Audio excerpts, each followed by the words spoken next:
A reading from the book of Leviticus, chapter 16. The Lord spoke to Moses after the death of the two sons of Aaron who were killed when they offered unholy fire to the Lord.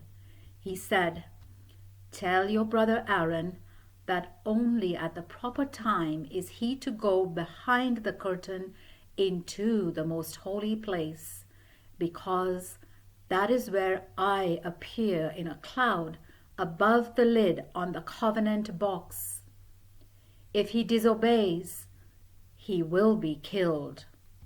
He may enter the most holy place only after he has brought a young bull for a sin offering and a ram for a burnt offering." Then the Lord gave the following instructions. Before Aaron goes into the most holy place, he must take a bath and put on the priestly garments, the linen robe and shorts, the belt and the turban. The community of Israel shall give Aaron 2 male goats for a sin offering and a ram for a burnt offering.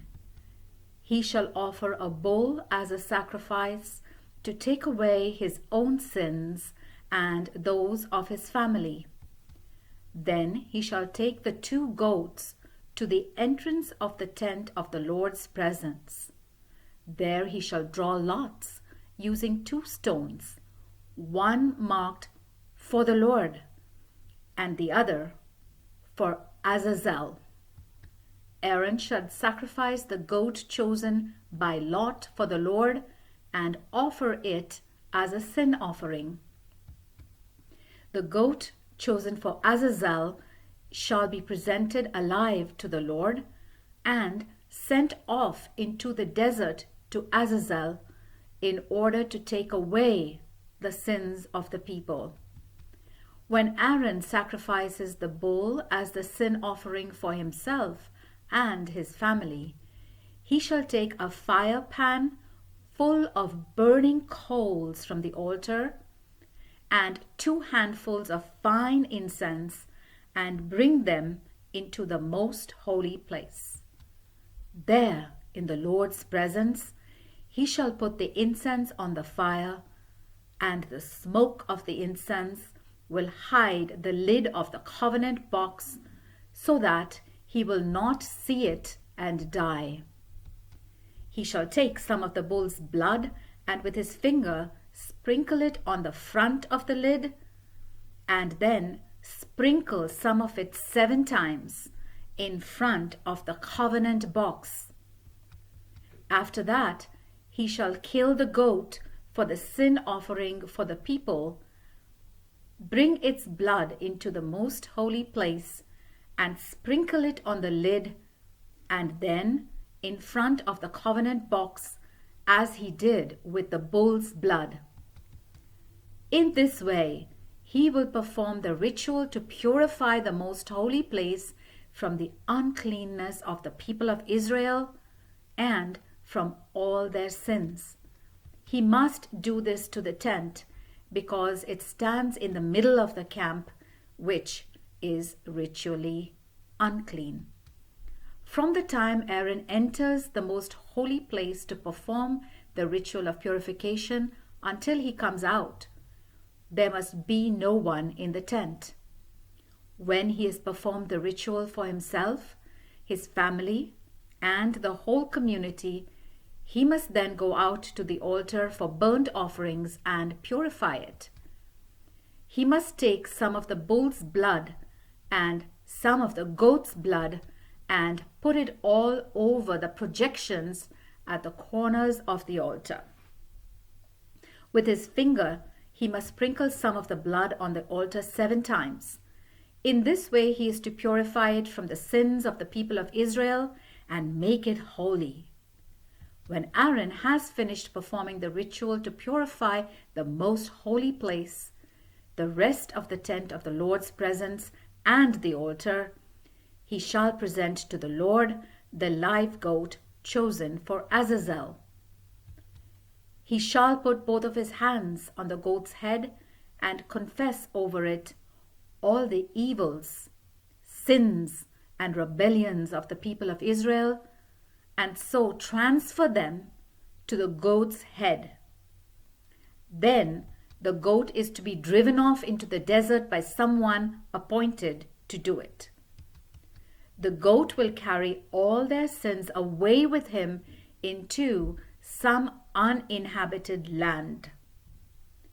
Then Aaron shall go into the tent, take off the priestly garments that he had put on before entering the most holy place, and leave them there.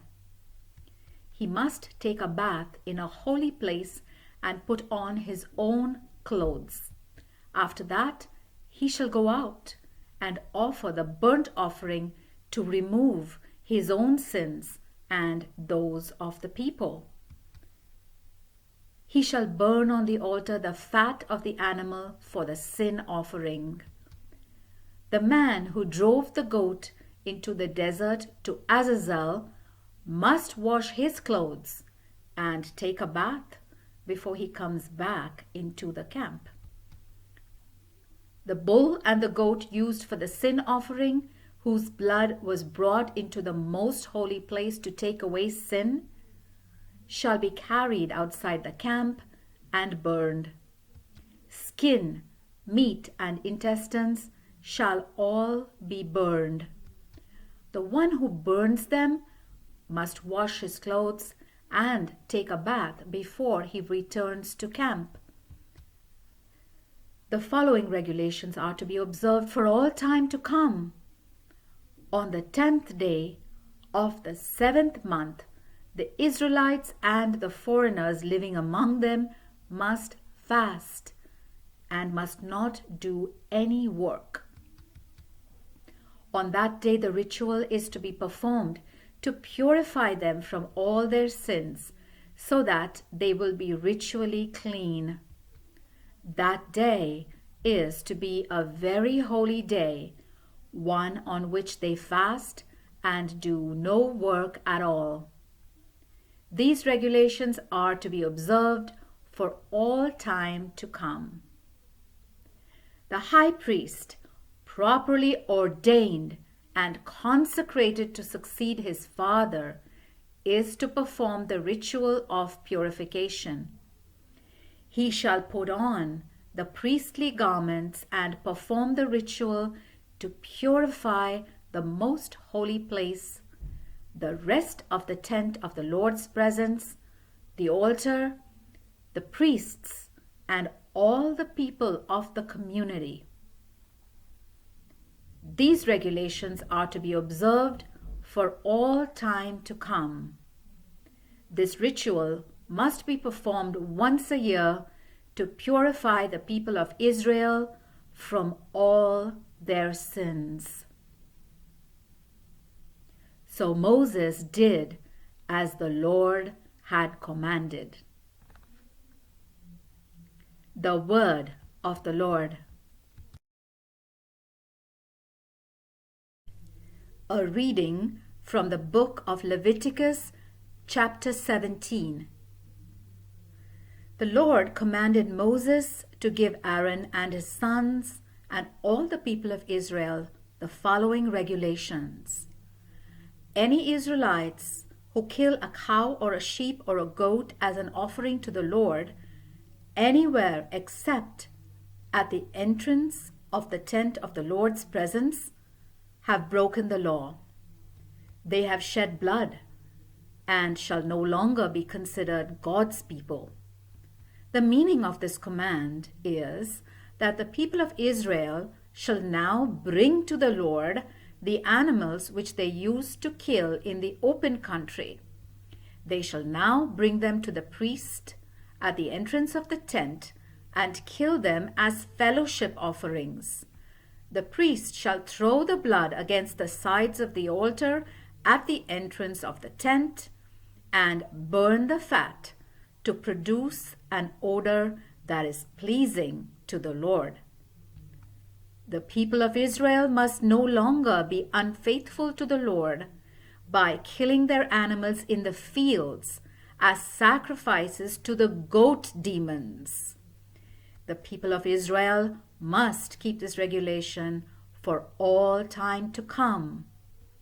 Any Israelites or any foreigners living in the community who offer a burnt offering or any other sacrifice as an offering to the Lord anywhere except at the entrance of the tent shall no longer be considered God's people. If any Israelites or any foreigners living in the community eat meat with blood still in it, the Lord will turn against them and no longer consider them his people. The life of every living thing is in the blood, and that is why the Lord has commanded that all blood be poured out on the altar to take away the people's sins. Blood, which is life, takes away sins.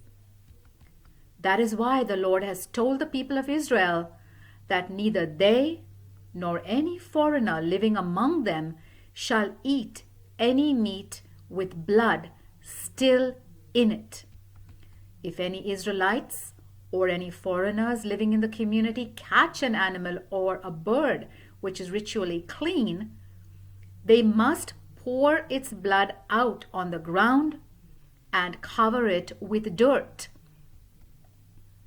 The life of every living thing is in the blood, and that is why the Lord has told the people of Israel that they shall not eat any meat with blood still in it, and that anyone who does so will no longer be considered one of his people. Any people, Israelites or foreigners, who eat meat from an animal that has died a natural death or has been killed by wild animals must wash their clothes, take a bath, and wait until evening before they are ritually clean. If they do not, they must suffer the consequences. The word of the Lord.